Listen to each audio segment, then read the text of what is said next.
people think it's a bit of an urban myth. For example, one person looking at me through the glass, thinking, "Is that real?" But pet rocks were a real thing, weren't There they, was a whole Caitlin? shop that sold pet rocks. There was a pet rock shop in Wellington. What, really? Yeah. I actually had a pet rock. We also only had those 2 TV channels, and there were very limited kids shows. And for some insane reason, I can remember every ad that ever played in my entire childhood. All the words. Yes, a pet rock shop. If anybody has memory of that pet rock shop, I'd love to hear you, because I can't believe that. I mean, I had a pet rock myself, Caitlin, and it was in a. It was very simple, and it was in a plain box with straw. Yeah. Is that the one? And did it have the little googly eyes that stuck on? And what were the channels called? That was just TV1, TV2, wasn't it? TV1 and South Pacific Television. Oh, very good. And we would keep cool till after school. Yes. The other thing, Linda, was you mentioned Reality Bites. The other thing about the Gen X programs were they kind of centred around, well, one was called Slackers, wasn't it? It was very much that ethos of actually hanging around the video store, not doing a lot. And I think we did a lot of that. I mean, I remember when I was at high school, we used to bunk off and we'd sign in for the day. I hope my parents aren't listening. We'd bunk off, then we'd get in the car and we'd go up to Auckland from the sticks and go to a movie. And then we'd come back again at 3:00. Didn't seem to do us any harm, though. We all passed. No, that's right. Can you recall those films and those sentiments, Simon? Are you with us?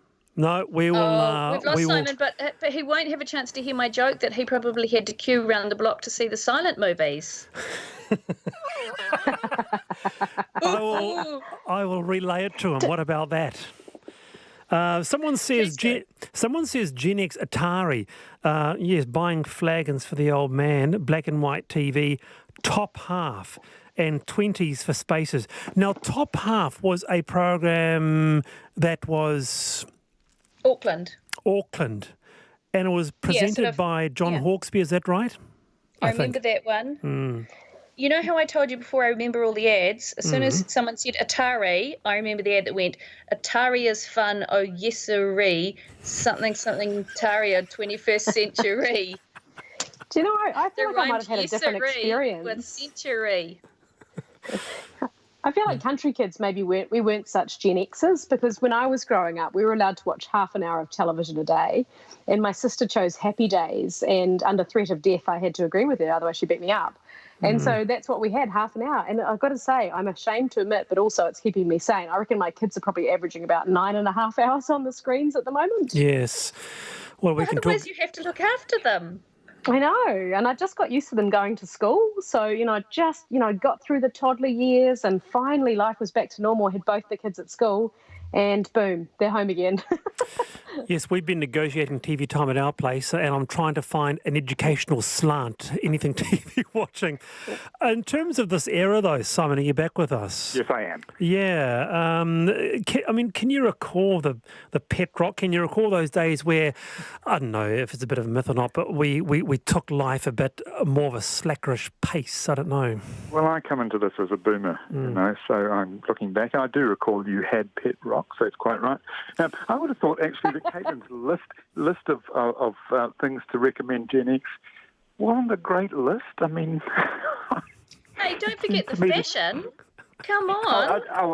The fashion's great. Acid wash 3/4 length jeans. Yeah, but the chambray shirt. Fashion. Everybody has fashion. There's always good fashion. You don't think that? Well, I tell you what, they're rolling through in terms of your Gen X memories. We also had punk rock, far more exciting than pet rocks. By the way, I was born in... Are you really going to go down the music track, arguing with a boomer? Well, is punk rock better than pet rocks? I don't know. Anyway, Gen X buy pet rocks, boomers get stoned. Is that right, Simon? I can't remember. Yeah. Very good, Caitlin. Thank you for those memories. And Top Half, a couple of memories of Top Half coming through, as well as Atari. All right, well, time for I've Been Thinking. By the way, we are going to that press conference at 4, so we'll grab as much time as we can with both Simon and Linda this afternoon, and we'll come off the back of the press conference with them both. But let's start with I've Been Thinking. Simon, would you like to start? Okay, I've been thinking about Commercial Bay, which is an enormous new commercial development in downtown Auckland, which has announced that it's going to open as soon as life returns to normal in the city. That's going to be 3,000 more workers, 10,000 more people in and around that building, 18,000 more people in the precinct, and they're only putting in 300 car parks. The whole idea of it is that it's going to become an enormous new precinct in downtown Auckland. It'll be the most massive repurposing of any part of the inner city for decades, bigger than Sky City or Aotea Centre. To open yesterday. To open yesterday, wasn't it? Well, it was, yes, that's right, but it obviously can't, so they're waiting. But there's an indication there that we're not going to go, in Auckland City, we're not going to go back to normal. There's going to be a new normal. So the question arises what that's going to be. Obviously, it will be more pedestrianised. Though that many new people wandering around down there won't be the room for cars there used to be, so it's going to become more pedestrianised just because of that. It's also going to be a giant statement of the value of public transport because it's the hub for trains and buses and ferries and light rail to come. And it's a great opportunity to extend that thinking to the rest of the inner city. Maybe set down dedicated lanes for bikes and scooters, service lanes for vehicles that need to get in, pedestrianise the rest, and invite the shops onto the streets for a great festival of reawakening and communal togetherness. And that's one of the things I think is potentially very exciting about when we do return to a new normal. We could have a big new festival. We could have an exciting time in our streets working out new ways for them to work, which involves, obviously, not just people walking around, but involves shopping, involves culture, involves music, and involves food. And it could be a terrific thing for the city if we get it right and don't succumb to the idea that we just have to sit back and put it all back the way it was and then move on from there. And there will be a great impetus to do that because people will want the reassurance of it. But actually, there's a chance to make something better. Because we're going to change in lots of ways. We're going to have new economic policies. We're going to have new environmental policies. And, of course, we're working out now how powerful kindness is. Kindness works. I'm not sure that we know there's anything greater at the moment, and we know we're not as good at it as we could be, but we're not bad. We like the idea that we are kind. So I've been thinking, can we take all the good things about now, from kindness to largely car-free city centres, and make them the new normal? All right, and we'll expand on a couple of those ideas later. A big vision for the future Auckland City and beyond. Linda Hallinan, I've been thinking.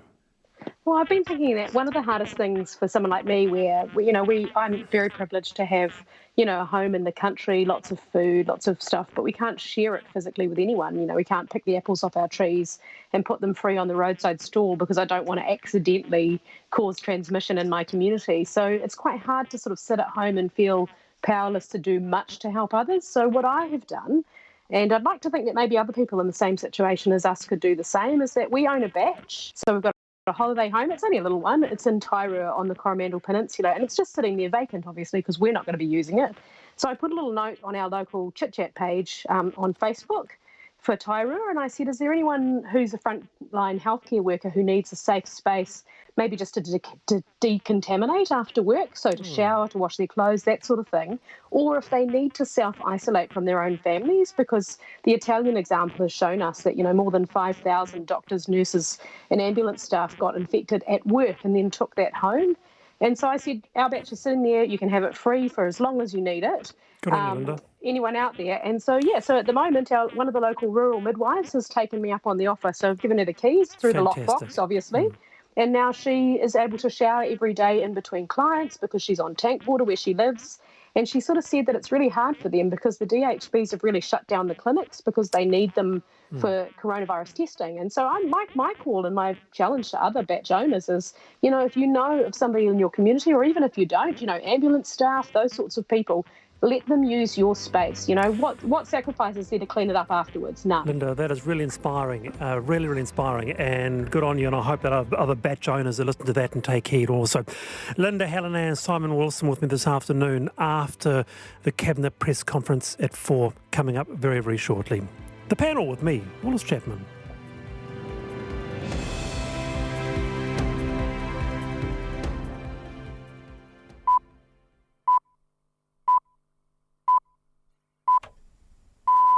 RNZ News at 4. Good afternoon. I'm Kynwyn Curtis. We'll be crossing live shortly to the Prime Minister for an update on COVID-19 after the Cabinet meeting. But first, the Waikato District Health Board has confirmed a cluster of COVID-19 cases in Matamata can be linked to a St Patrick's Day celebration at a local bar. There are now 23 confirmed cases in the area. Most people have been identified as attending the event on March the 17th at the Redoubt Bar or are directly linked to those who attended. The Director General of Health, Ashley Bloomfield, says the Matamata cluster is being investigated for community transmission. We know that there was an index case that was associated with overseas travel. What's not clear is the extent to which there might be community transmission. So we're doing a full investigation of that cluster at the moment. Dr Bloomfield says the total number of COVID-19 cases has risen to 589, with 76 new cases confirmed. 3 people have been arrested for breaching COVID-19 lockdown rules. The police are patrolling the streets and enforcing the stay-at-home and in-your-bubble message.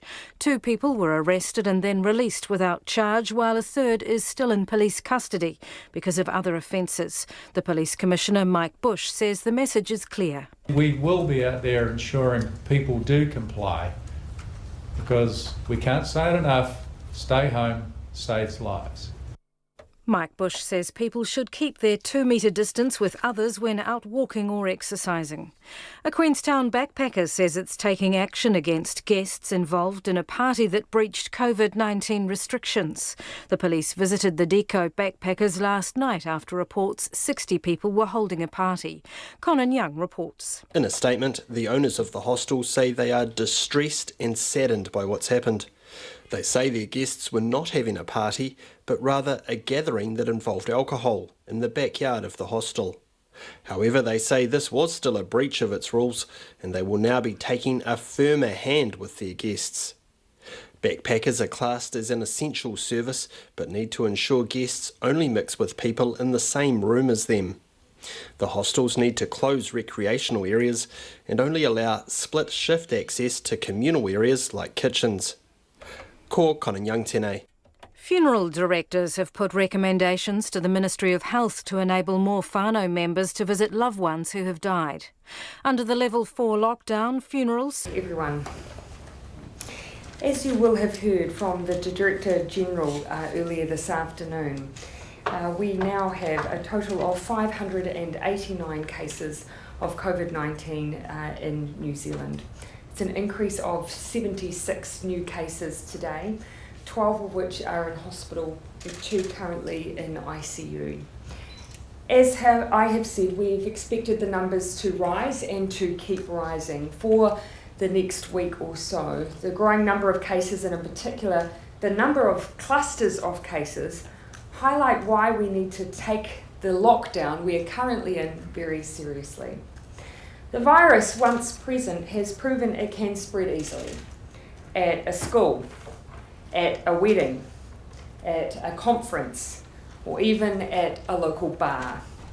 These are all commonplace gatherings we normally take for granted, but have proven to be a place where this virus can spread successfully. Cabinet met today via a Zoom meeting, which is something I'm sure many of you have been utilising also in the past week. As far as I'm aware, this is possibly the first time Cabinet has ever met in this way. A range of matters were discussed, including updates on the wage subsidy. Currently, we have provided $3.7 billion, benefiting just over 580,000 employees. I want to come back to the issue of supermarkets today, which has been a topic of much discussion, including here amongst all of you. You will have heard reports and anecdote about price gouging, as have I. Our officials are in daily contact with our major supermarkets. And while we have found no evidence, we are setting up a channel where people can report any cases or concerns that they may have. I'm aware, for instance, that there have been incidents of fresh produce price increases. We do need to be aware that these could simply reflect seasonal fluctuations. However, during a period in which there is less competition in the food retail sector and increased demand, it is more important than ever that prices are fair and reasonable. As such, we've created a reporting mechanism for the public. Pricewatch at mb.govt.nz. I want to repeat that again. Pricewatch at mb.govt.nz. A simple email address dedicated to reporting of potential price gouging. I've already seen some reports made online on social media. Now I ask those individuals if you can specifically send those reports, say a copy of your receipt, a simple photo of what you've seen, directly through to MB. This will enable us to make sure we are properly investigating any reports of price gouging. No one wants to see anyone take unfair financial advantage from this extraordinary period. To be clear, it is not illegal for businesses to increase their prices, but the Fair Trading Act prohibits misleading and deceptive conduct and false representations. This means that if a business gives a reason for a price increase, it must be true. Otherwise, the business risks breaching the Fair Trading Act, and this will be enforced. The second issue we continue to consider is the issue of Easter trading, which primarily impacts on Good Friday. We are continuing to liaise with operators on this issue and with representatives of their workforce. Very important to us, we also have the views of those who are working in our supermarket chains. I do expect a final decision tomorrow, but I do want to flag that one of the issues currently being raised by operators is the need to restock shelves. I know we're all keen to make sure that when people make a trip to the supermarket, that they can get what they need rather than making multiple journeys. All of this is being factored into the decision-making process, and as I've said, I expect to clarify the position on Easter trading tomorrow. I should note that dairies are already able to open through this entire period, so no matter what, they will be available for trading. I can also update you on the matter the Minister of Finance signalled last week around sick leave support for people working in essential services. It is critical during this time of level 4 lockdown that employees of essential services are able to take leave when they cannot work, particularly vulnerable people who should be self-isolating. The risk is that if these workers cannot work from home, have exhausted their sick leave, or don't have income support, they might feel pressured to keep going to work. We do not want that. Obviously, not all essential service workers will be in this position, but for those who are, it is a serious problem, as they could be left without income for the period that they have to stay away from work. We are urgently working on guidance in this area. It was one of the issues discussed by Cabinet today. In the meantime, though, I am pleased to see the decision by Foodstuffs and Progressives, who are one of the key areas where this concern has been raised, and they have said that all vulnerable workers will not be required to work and will be paid over the 4-week period that we are at alert level 4. I see this as good practice and best practice. Vulnerable workers in our essential workforce should not be on the front line in that way. Finally, I want to say a particular thank you to those New Zealanders who are returning to our health workforce to help with the COVID-19 response. Those who had retired or had left for other reasons. 6,126 health professionals have now registered to support their colleagues, offering to work in a range of roles, including as doctors, nurses, and care and support workers, some who have literally only just retired or changed their careers. At a time when New Zealand needs its medical workforce to be at its most prepared, I say thank you for bringing your expertise back to the front line. And more broadly, I would also like to thank New Zealanders for the way that they are treating the level 4 lockdown. The vast majority are doing a great job complying with the rules. Unfortunately, there are some people who are failing to act responsibly, and I want to say very clearly, the police are geared up around enforcement, and they have been and will continue to act. This is not a time to look for ways out. It is not a time to bend the rules. This is a time to stay at home and to save lives. Now I'm very happy to take your questions. How frustrating is it for you when you see people? I mean, you've delivered that message so many times now, so has the Police Commissioner, so has Ashley Bloomfield, so has anyone who's an expert in this area. How frustrating is it to see people not complying with the rules? I've always believed in the old adage that by the time you've said it 100 times, someone is hearing it for the first time. So I will keep repeating that same message: stay home, it saves lives. There will be people, but they are the minority, who are bending the rules or just simply breaking them, we will continue to enforce the measures that break the chain of transmission. What can you say to you really drives home what the alternative is, what the worst case scenario is, just for all they have to give up is staying in their homes for a month. So how do you drive that home, what the worst case scenario is? We are at level 4, requiring people to stay home, because if we didn't do that, thousands of New Zealanders would die. It's as simple as that. And so that's why we need everyone to help us. We've put in place a mechanism to save lives, but we can't do it without everyone playing their part. With the MB website, what will happen when those people report? Then what are they going to do? So it's a simple email function that we've used. Obviously the COVID-19 website is a place where we're providing all of the information people need. But at the moment, actually what people need is just one place to tell people, to tell officials when they've seen a problem. And so just providing that simple email address so that instead of having to go on social media, you can actually redirect that into a quick note to us, provide us the background and some evidence, and then we can do something about it. We already are following up some of the anecdote that we're seeing online. This will provide us a much cleaner, simpler, singular place we can gather all of that information. What will MB be able to do? Then they can make sure that they're enforcing the law. As I've said, there are practices that will be simply seasonal variation in the price of produce, for instance. But in other cases, if companies or suppliers, if retailers are taking advantage of their essentially duopoly in the market and taking advantage of people who are acting in good faith, just going out to buy their everyday needs, then we will act on that. That is illegal. Prime Minister, have you given any more thought to allowing things like greengrocers to open to provide that extra competition? No. Why? Because unfortunately that would undermine what we're trying to do, which is limit the public's contact with workers and with each other. And so the use of supermarkets as a way to provide essential services allows us two things. To really monitor and make sure we have best practice when people are moving through a place to purchase their products. So many people have experienced that there are limited numbers of people in shops. There's certain practices to keep people from being in contact with each other, and that kind of practice we can maintain because we have a limited number of stores open. It also means we have fewer workers at risk. For every greengrocer, for every bakery, for every retail store that is open, that's a workforce that's also put at risk, and we need to minimise that as much as possible. Prime Minister, can you just clarify the buddy system for people who live alone in their bubbles? Can they only have a buddy who's also another person who lives alone, or will it be okay for The principle's always been whoever's in your bubble, you have to remain faithful to each other. You have to make sure that you don't have contact with anyone else. Prime Minister, on border restrictions, will those be in place here in New Zealand until there is a vaccine? Well, it's one of the things that I think around the globe we will see countries having to grapple with the way they manage their borders until we have either herd immunity or a vaccine.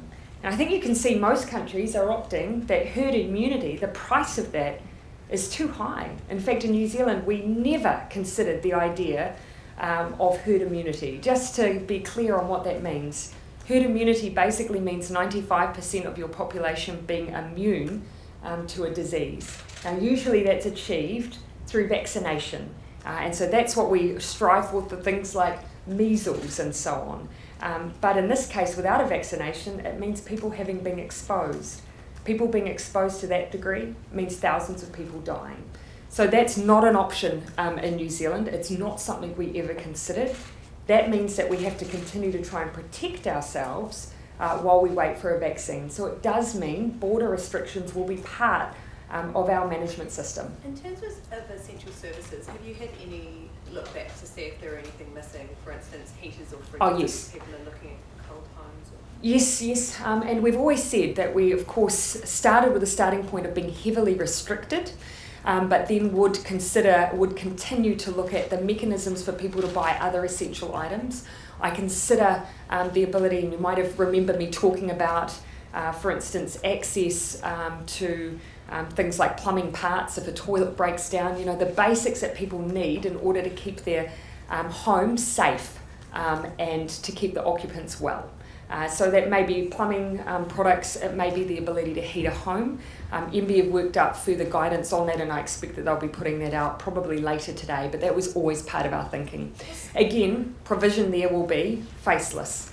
So being able to access those products without it being in person. So people will be able to buy heaters and fridges? Yeah, that's something we always had in our thinking. If you can't, for instance, refrigerate your food, that presents health and safety issues, and was part of our 3 principles for what you would consider essential services and items. So you mentioned work was underway. Will it be like your Harvey Normans? Will certain Online, contactless, and of course maintaining for that workforce all of the public health guidelines we've had for every other workforce. doesn't that then open up a whole lot more people? Again, and that's where you really narrow down what people are able to access online.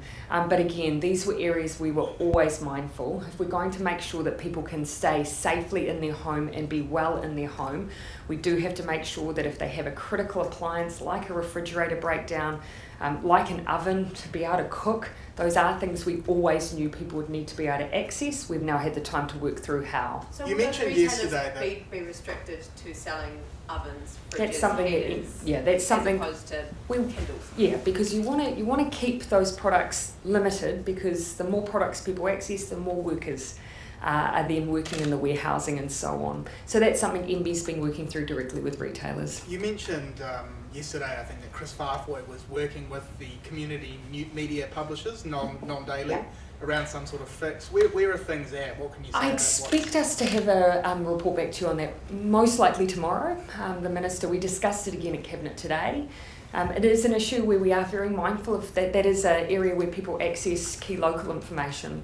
And so the principles I set out yesterday are the ones that he's discussing with those community newspapers, and their ability to meet those expectations, looking after the workforce, as much working from home as possible, and the distribution network. So I expect I'll have an update probably tomorrow. Australia and New Zealand are working to combat coronavirus in quite different ways. The restrictions here are much more severe. Have you compared notes with Scott Morrison on the different way Australia's approaching this issue? Because obviously you speak so regularly. Are there things you've taken from Australia? Are there things that Australia have taken from you? Yeah, I do keep an eye on what Australia's doing, but I notice that they have been moving further and further up in terms of their restrictions, now expecting people primarily, if able, to work from home, reducing the groups that people are allowed to congregate in. And so I've seen that continual move up, and of course then variation around what's happening with schools depending on states. So the starting point for comparison is different. It's much easier for us to move as a nation, of course, because of our system and the way we're organised. I did speak with Prime Minister Morrison again this morning. It was a chance for us to just talk about the different place in which both of our countries were in, but also again another chance for me to raise the issue of New Zealanders in Australia. It is a group I am concerned about. I have seen ongoing reporting of some of the issues that they're facing. And I see this as a unique situation, and so it doesn't necessarily, as much as I'd like, of course, to resolve the ongoing issues. For me, this is a particular set of circumstances that I'm very keen to find a way to address. Have you been given any indication that Morrison might soften his position on that? Oh, that's ultimately a matter for the Australian government, but it won't stop me from raising the issue, because I do see it as a very unique now situation. Prime Minister, I'll come back to you on troops. Yeah. Prime Minister, currently Māori can't have tangi for loved ones that pass away. This is an area of distress for Māori since we hit level 4. Should those that were already living in the bubble of the person that has been deceased be able to bury that person and have a tangi for that person, and if not, why not? Obviously those bubbles will be small. Where bubbles primarily, of course, are the people that you're living with. And I think I just need to come back to the first point that you made. I understand how deeply distressing this is. I cannot imagine right now being in a situation of losing a loved one and not being able to grieve for them in the way that would be traditional for my family or for whānau.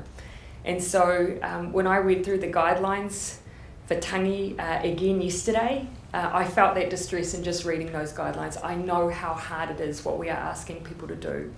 But that is the exact kind of place where we can see this virus spread. And the last thing I want is grief on grief. The news just spoke about our troops returning from Iraq. How have the logistics changed with that withdrawal now that we're grappling with COVID as well? Obviously, the same rules that we are applying to all New Zealanders are applying to our returning troops. It had been my hope that we would be able to really acknowledge their return and welcome them, as many New Zealanders would want to do. But we've already started on their return. Those who have already returned are in isolation at the Royal New Zealand Air Force Base in Auckland, and for those who are yet to return, the same rules will apply. They will be put into self-isolation. Did COVID-19 accelerate the plans to bring them back earlier? No. You'll remember that we'd already made a decision that by June at the latest that we would have those troops withdrawn, and then we worked on just a logistical time frame with the Defence Force around when that drawdown would begin. Do you acknowledge that it's quite a big ask for them, having spent so much time away from their families, coming back and being so close but yet so far? Yes, I do. I think we're asking all New Zealanders, we're asking a lot of all New Zealanders right now, whether it's those who lose a loved one, those who are cancelling weddings, those who have a newborn, or our troops who are coming home. And so for anyone else who's flouting the rules, I'd like them to just think about those who are sacrificing a huge amount right now to make sure that they're saving the lives of other people. Does the Cabinet discuss insolvency law reform today or anything in that area, including the numbers of companies that may be facing technical insolvency in the very near future? While you know I don't get into a practice of running down everything that was and wasn't discussed, insolvency is an issue that ministers are looking at, but I have no announcements to make on that area. Prime Minister, just to clarify, some companies are continuing to send goods to New Zealand customers from its Australian distributors. Is that okay? Yeah, and this is an area where I have concern around our distribution network, which we have said is an essential service, but for the delivery of essential items. And so it does create an unfair playing field for those who are accessing products that aren't being sold in New Zealand offshore, and then using our domestic deliverers to deliver those non-essential items. It's an area I have asked MB to look at, but I would really again make a plea to New Zealanders.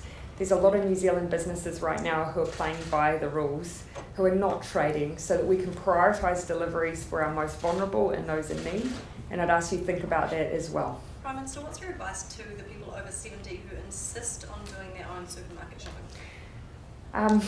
Don't. I know that there are a huge number of our over 70s who are proudly and fiercely independent. And I know that, but now is the time when we need to look after you. Our supermarkets are working hard on trying to create mechanisms to prioritise those who are more vulnerable. They've said many of their stores have the capacity to do that, and in other areas they are working hard to create that capacity. If they can't access online delivery or shopping for any reason, a neighbour, a friend, a family member will be all too willing to help them. So please reach out, don't go out. You mentioned that you were talking to the supermarket chains each day. Have there been any concerns raised about supply of things like flour, for example? Yeah, I haven't had that issue specifically raised, but have noted in most areas people have raised the issue of access to flour. We have never had raised with us that there was any kind of shortage of supply. It's an issue I'm happy to raise because I have seen it consistently be one of the issues. But this is why, for instance, we really wanted to carefully consider the issue of Easter Friday, Good Friday trading, because our supermarkets are saying that they don't want people to come into stores where they haven't had a chance to restock, and that may present an opportunity to restock. So I just really want to work that through. Prime Minister, are you prepared to let tourists and in particular freedom campers move to more suitable accommodation if it becomes available? My understanding is that in some areas we would have more suitable accommodation, and I accept that particularly those who are freedom camping, they are unlikely to have access to suitable long-term accommodation for the period of this self-isolation. And so I think it makes sense that if they are able to stay put in one place and there is accommodation available through the country, that would be far preferable to what I'm seeing at the moment, which is some people moving around. How would they access that? Well, there is still accommodation on offer, as I understand. Of course, we've been accessing that in order to create quarantine and self-isolation for New Zealanders returning home. Are you taking any additional advice on the security implications of holding Cabinet via like an online Skype call? Via Zoom is able to be held up to restricted level. So of course we just make sure that whatever we're discussing fits within those parameters. And the security services are okay with that? Have you talked to them about it? As I've said, it's been guaranteed to us up to the level of restricted. So of course we just keep in mind what we're discussing on those calls. And so you switch it off if there's anything you think that's... Don't put it on the agenda if it's unable to be kept below that level. Do you believe the supermarkets when they say they haven't put up prices? I have had concerns around reports of there being, for instance, no specials, because there may be situations in New Zealand where, for instance, where our producers or perhaps our usual exporters might be offering discounting onto supermarkets, and I have an expectation that now would be the time to pass that on to consumers. So I have been concerned around those kind of reports. I see today some of the chains saying that they will bring back specials. And this is a time where I think actually New Zealanders deserve goodwill. China has been busy making ventilators for a number of countries. Has New Zealand asked for any? Oh, we have worked very diligently on ventilator supply in New Zealand. So we now have enough ventilators to match the number of ICU beds that we have. So over 500. In terms of accessing additional ventilators, that is work that we are still doing as well. But keeping in mind that it's not just the ventilator, it's the ICU capacity and also the trained staff. One ventilator requires one staff member 24/7 to firstly know how to use it and monitor its use. And so that's something that has to be factored into all of our work. And the PSA is calling for what they're calling work bubbles, so especially for people taking care of the elderly, that they only get put on the same shift, or a certain number of workers only go and see the same person. Would you support that move? Yeah, I have to say one of the areas where I've been having very close contact with the Ministry of Health is around support workers. I think all of us will be mindful that we're talking about some of our most vulnerable New Zealanders here. I know many of those New Zealanders have dropped back some of their support work to only essentials. And so when someone is coming to their home, we need to make sure that they're being looked after. And that's why we're having some really direct conversations about PPE provision for that workforce. But also, I'm happy to look at the issues being raised by the PSA. These are things I know that the Ministry of Health are really mindful of. What about on a wider essential workforce level? Do you think work bubbles would be a good idea? We're really now at a point where people need to stick with the bubbles that they have, and many are well established. It is that introduction of new people that brings vulnerability. Someone who may, for instance, in 6 days' time be found to have COVID-19, you wouldn't want them, through their work, to have accessed multiple new people through that time. It is totally against the advice that we've been giving. So stick to your bubble, the one you started with, stick with it through this whole 4-week period. There's been some reports about people who are symptomatic not being tested because they have no connection to international travel. Are you still taking a rolling brief on an approach to testing? Yes, and I do that primarily through looking at the numbers. We do have increased capacity. So we have the ability now to test over 3,000 New Zealanders daily. And so again, I will keep sending this message very clearly. It is up to the discretion of the clinician. You do not have to 100% fit the case profile. If in your judgment someone should be tested, test them. The reason we're in level 4 is because we have community transmission. So you may not always be able to identify a link, and the patient may not always be able to identify a link. So please use your clinical judgment. Given that we're not yet testing at capacity, would you like to see us testing at capacity? Oh, again, it's up to our clinicians to make those individual decisions for the person that's in front of them. But we have the better, right? We have the capacity, and you'll see on the rolling average we are growing. The average number of tests that are happening in New Zealand continues to grow, which is exactly what we want to see, and is exactly what the World Health Organization says we should be doing. Do you know? I'll take this as the last question. Do you know how many tests we've done in total? Oh, I actually just asked for this update this morning, so I'll get that number for you. Obviously, thousands. I'll get it to you this afternoon. It's one of the things I want to include in our daily briefs because it gives you a sense of the ratio of cases to tests. I know that we are starting to compare very favourably to the likes of Korea, for instance. Okay, thank you, everyone.